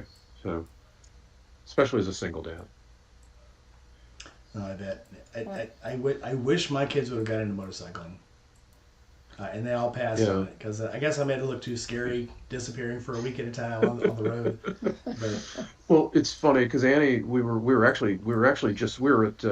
Jennings Grand Prix last weekend, and Annie was doing a private track day and training with PJ Jacobson, the Moto America Supersport champion, and we were talking with a couple other riders, and she says, actually, one of my earliest memories is working the flags at Talladega Grand Prix when I was 4. She's like, and I was like, yep, I do remember That's that. pretty Actually. cool. Yeah, because I used to rent that track periodically and do a 10-man track day. I'd get 9 of my buddies and we'd go run. And so we'd grab whoever we could to work a corner, and apparently my 4-year-old got pressed into service. So, that's definitely a core memory. I mean, that's actually really cool. yeah, it's really neat. It's funny because she just did her BTR application for the upcoming season, and she actually mentions it in her BTR application that's like one of her earliest memories. Excellent. Yeah, I do remember she was trying to talk to my other friend. I don't know if she ever got a hold of her. If she didn't, I can try to hook them back up again. I don't know, who is it? Oh my god, I can remember her name now. She's the one that races. She does BTR. She races Royal Enfield. She has the rainbow colored. Yeah. Brianna Cutler. Brianna Cutler, yeah. Yeah, we talked to Brianna. Cool. And we've actually at this point, because I raced for 2 years with Emma Betters, who also is a BTR alum. And yeah, so we've met a bunch of them now. So like, there's a lot of women kind of in Annie's corner, to get into BTR. I'm kind of hoping that comes to fruition this year. And if it doesn't, we're just going to have one hell of a Wiro season. So, So where will you be here next? When will you be back to Barber or to Atlanta? The dates. well, we'll be at Talladega in February. Hang on a second, let me pop up the schedule. Speaking of Talladega, that is one of my favorite places to ride. Is through the Talladega Forest. Oh, well, then come down to the Tally racetrack. It always feels like you're running through parts of like some old back road in Germany, because the road is covered. It's always packed with trees. It feels like you're in a distant land. It really does. Yeah, it's beautiful. But yeah, if you're riding that forest, we're racing there in February and then again in April. April might be better. February on the street glide might not be very. Well, February on the racetrack. February on the racetrack there is excruciating because it's usually in the 20s. And Cold. Dude, cold. Yeah, well, and cold tires, man. Oh god, Yeah. it's brutal. That's no fun.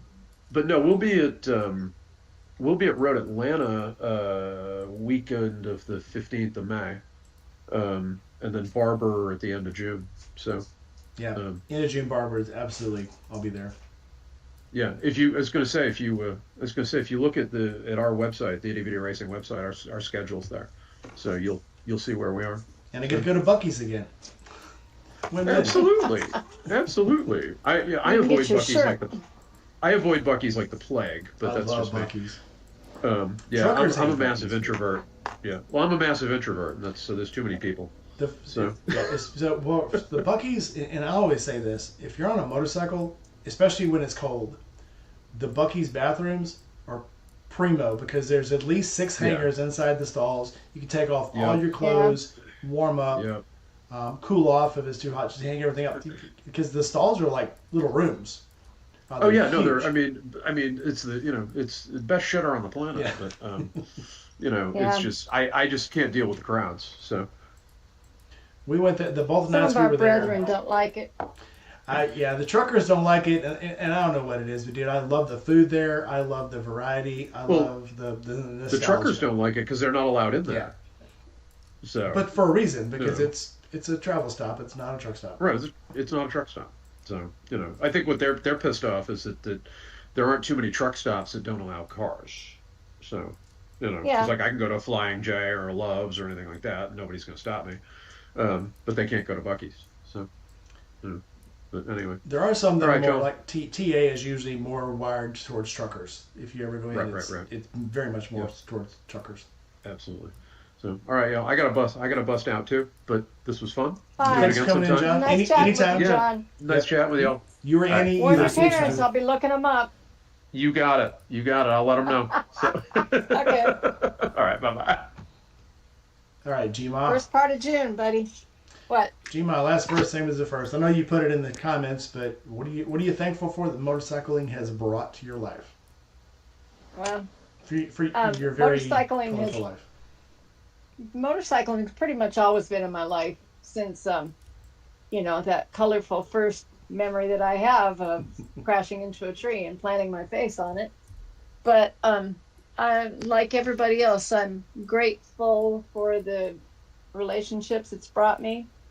I am grateful for the fact that every time I ride my motorcycles, I can remember the people that I don't have around me anymore.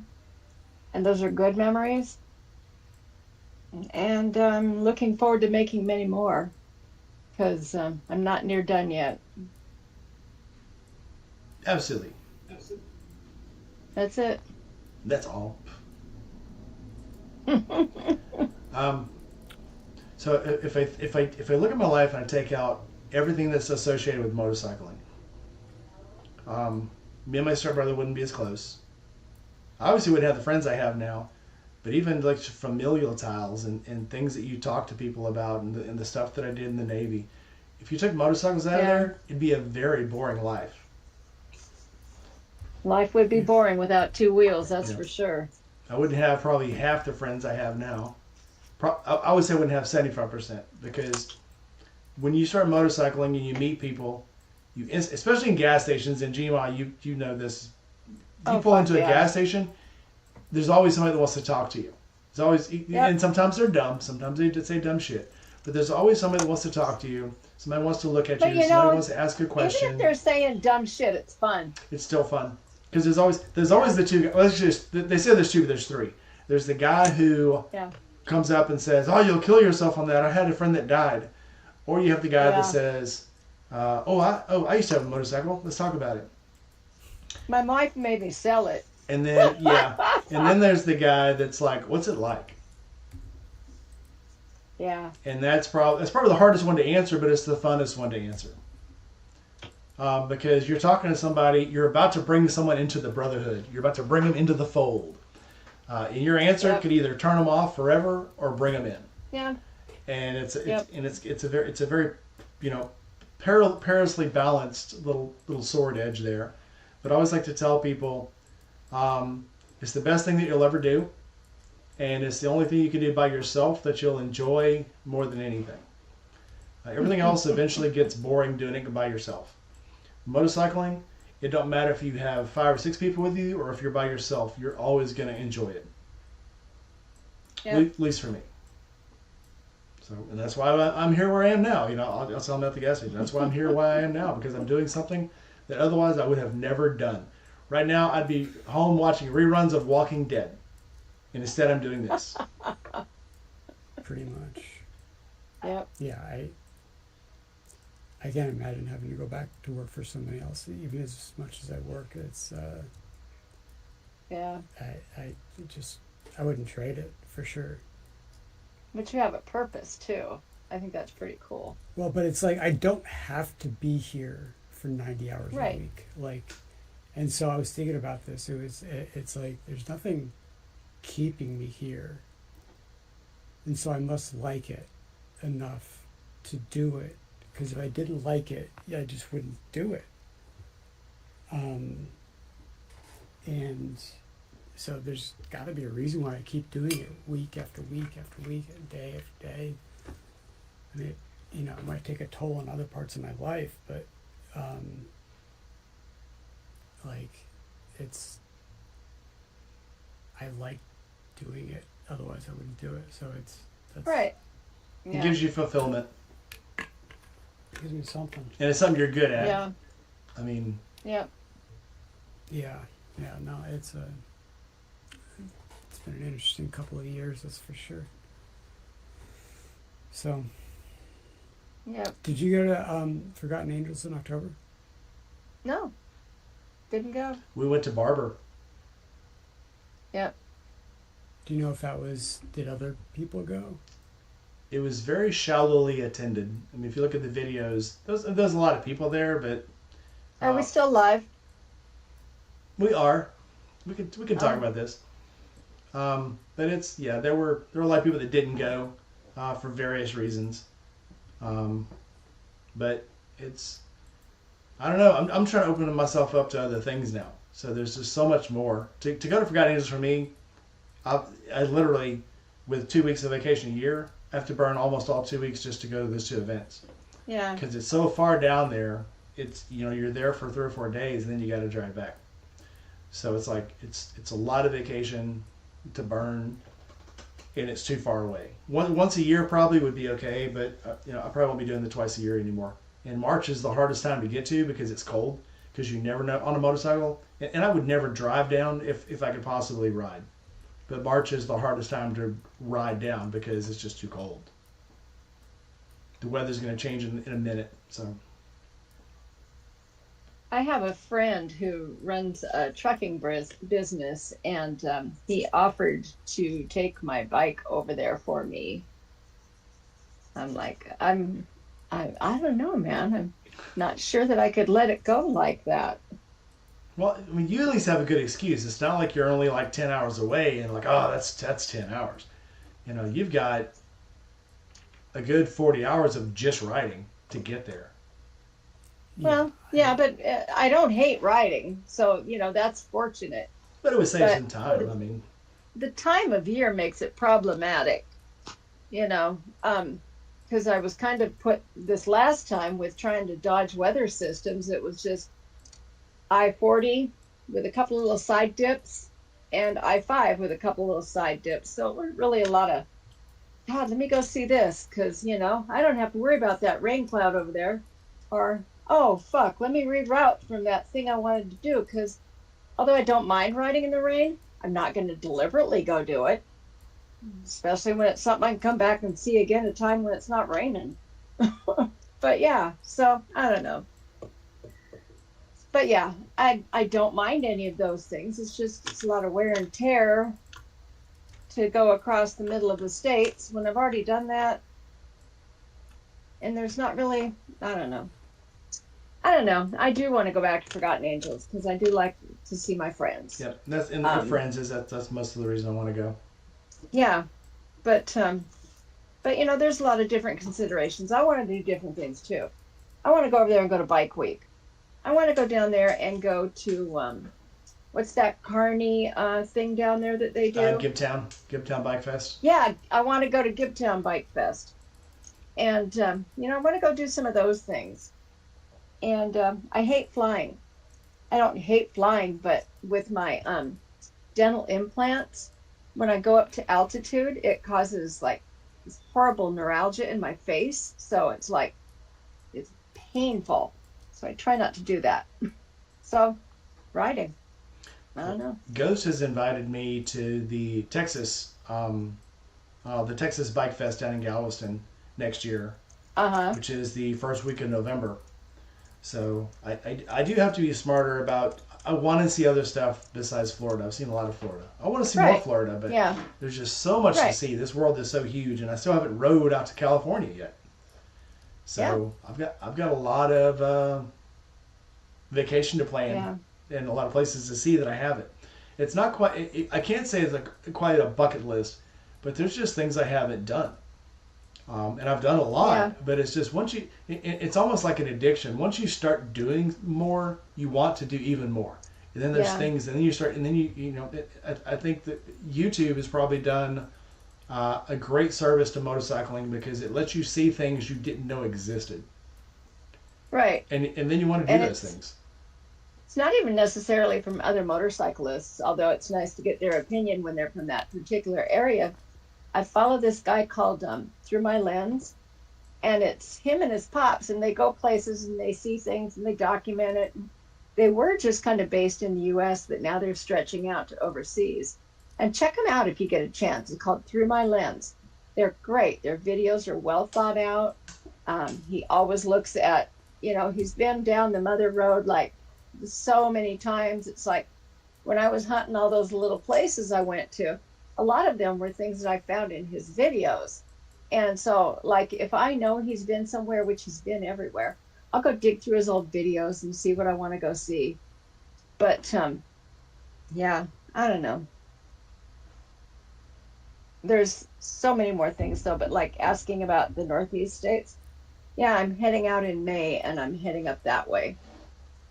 That's the plan, anyway. There's a lot of people's videos I've seen about like Moab, Death Valley, Yeah, Nevada, yeah, going through Montana. yeah. I had a thing Hot in as my mind fuck of what down these there. places look like. I don't hot want as to go to fuck. Yellowstone. Yeah, I don't want to go to Yellowstone. But there's other places that I thought were like, I thought Montana was a bunch of mountains. I didn't know Montana had those rolling It is. hills and giant Yep. grass plains and, so I want to Yep. see that stuff now. It's gorgeous in Montana. I still But want there's to a do. whole lot of flat with a mountain at the other side. That's That's- about it. I still want to do Vegas again. One of my favorite places I've ever ridden, and I haven't ridden there since 2000, was the Canyon of Fire outside of Las Vegas. Yeah. And I want to ride it again just to see if it would be as impressive now after being so many other places. Would it be as impressive again? Yeah. But I just want to ride it again. And I want to ride across some dams, Yeah. more dams. I'm heading to Australia in about a month. You are? Yeah. Oh, what are you going to do there? Get kangaroo skins. Yeah, I'm gonna go there. My parents are doing like a 2-month long vacation all across Australia, and I'm gonna meet them in the Whitsunday Islands and probably scuba dive, and Oh, Yeah, it's I'll- going to be amazing. then I'll go surfing and on the Gold Coast. You should look up I'll Millie. show 'em. So jealous. Millie surfs down there. Millie on the channel. She's our resident sprite. She's down in Australia. I think she's down by Queensland, but she's learning Yeah, something. no, that's where we're heading. So I went to University of Queensland during college for Oh. study abroad. So Oh, I'll go wow. show 'em back to where I think she's already left, but yeah, she's down that way, and she surfs. You're lucky to still have your parents, Steve. Nice thing to Yep. have. Watch out for sharks. Yeah. Well, you know what? If it's my time, it's my time. At least it'll be interesting. Yep. And then Stephanie will own everything. Oh, Yeah. we don't want that. We don't want that. I mean, not that we don't want Stephanie to own everything. No. We don't want you to not be around because you're a great guy. We love you. It's fun having you on. Yeah, sorry I haven't been more available. It's just this You've thing been busy, I in know. my life. You caught something that interests you. That's pretty cool. Yeah, but it became kind of spiraled Yeah. out of control, and you get kind of obsessed about this one particular project, and Yeah. then you have to stop and look at the big picture. You're like, is this really doing something for the company? And like, is it,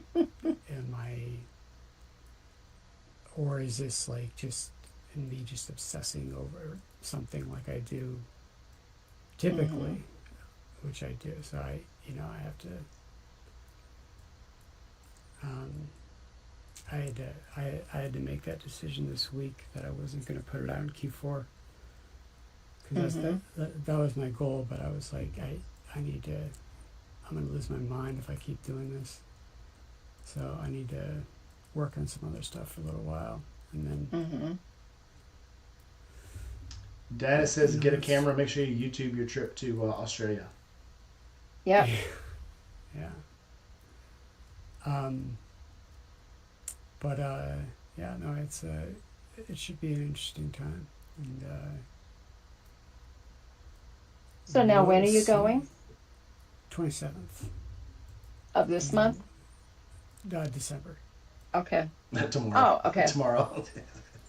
Yeah, no, I'm not going tomorrow. I wouldn't still be at work, but yeah, and I'm there for like 2 weeks or so, and then. Oh, that's going to be so much fun. Well, I haven't taken a vacation since 2023. Yeah, you're So- probably way past overdue. Yeah, I've kind of forgotten about them and that they exist. Yeah. So, I should probably take one Mm-hmm. and force myself away from the office for 2 weeks. The grind. Yes. Yeah. Yep. It's so Well, we'll try not to need you for anything. Well, I mean, I'll be there.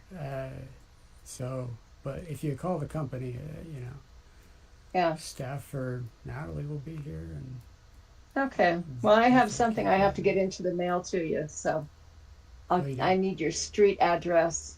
So okay. I'm assuming send that it Mike to you. has that. Oh, okay. Thanks. You've got my phone number. It's just a little thing, Well, thank you. but yeah. Yeah. Very nice. But if you send me your address, I will get it in the mail Friday. Cool. That's Okay. awesome. Thank you. No problem. Well, Well, I guess we have do you drawn want to to. wrap up? Yep, that's sure. I mean, I would say last final thoughts, but I think we've done all our final thoughts. Pretty Yeah. much, I don't have any Happy thoughts to be left, here. really. Yep, happy to be Yeah. here. Happy Thanksgiving, everyone. Happy Thanksgiving, everyone. If you guys Happy want to hang around for Thanksgiving. just a couple seconds, couple minutes, we'll talk about other stuff. But like, comment, Okay. subscribe, hit that bell. Don't forget that I have t-shirts down and available in the store. They're not as good as Steve's shirts, but it's all I can get on short notice. I also am making videos for my company, so I will all these little shorts I'm putting out on my channel are Natureplex. That's my company. We make pharmaceutical grade stuff available on Amazon. The link is below. So go there, buy some cool stuff. It's relatively moderately priced stuff, and it's some stuff that you would spend a whole lot more money for if you went to one of these adult stores. So like, comment, And subscribe. don't forget, I hit have that a bell. channel too. Yeah, Gmail sells adult products too. So go to her channel. Yeah, I do. Yep. She sells responsible adult stuff. I sell fun stuff. All right, guys. Until next time, I'll be back Friday night. We're gonna have another live because I can. It's my channel. I do what I want. So like, comment, subscribe, and hit that bell. And I will see you guys on the next episode. Peace out, everybody. Oh, Steve has a channel too. IRI@IndieRidgeUSA.com. Go check it out. Yes. Yeah. Later, everybody. Go buy some stuff. Buy some shit.